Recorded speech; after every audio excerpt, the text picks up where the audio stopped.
আমাদের শিল্পীদের তো আসলে কাশি দিলেও দোষ। আমরা কেউ ক্রিমিনাল না যে আসলে এত প্রশাসন থাকতে হবে। তারপরেও এখন আসলে নির্বাচন কমিশনার অফিসাররাই ভালো বলতে পারবে এখনকার কি রুলস, সেই রুলস অনুযায়ী হয়তো বা এটা আসলে ওনারা এনেছে সেটা। তবে প্রশাসন থাকাতে বাড়তি যে একটা ভেজাল থাকে, যে আপনারা বাদে আরও অনেক লোকজন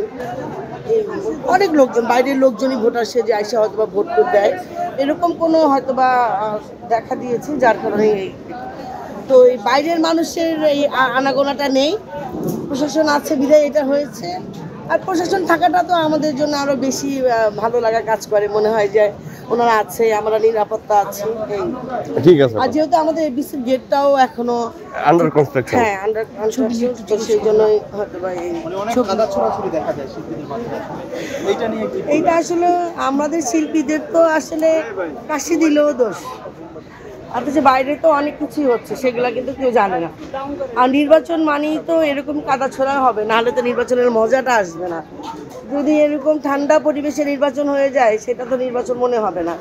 এইটাই একটা আনন্দ, এইটাই আছে। হ্যাঁ, নির্বাচনের টাইমে তো আর ভিন্নতা দেখা যায় না, নির্বাচনের পরে যারা জয়ী হয় তারা কি করতে পারে সেইটাতে থাকে আসলে ভিন্নতা। আলহামদুলিল্লাহ, আলহামদুলিল্লাহ, আমি আগে বলেছি এখনো বলি আলহামদুলিল্লাহ, আল্লাহর রহমতে অনেক ভালো আছি। এই যে আমার মাও এসেছে আমার সাথে ভোট দিতে, আমার মাও তো আজীবন শিল্পী। তো এমনিতে কাজ না করি, কিন্তু সবসময় আমি এটা তো আমার একটা পরিবার, ফিল্মটা তো আমার একটা পরিবার, সবার সাথেই সবসময় যোগাযোগ হয়। এই সবসময় যোগাযোগ হয় বলেই তো এখনও এই যে আসা যাওয়াটা করি।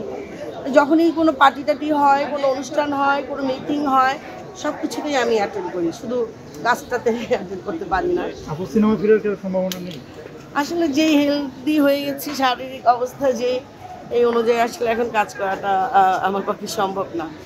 দেখি যদি কখনো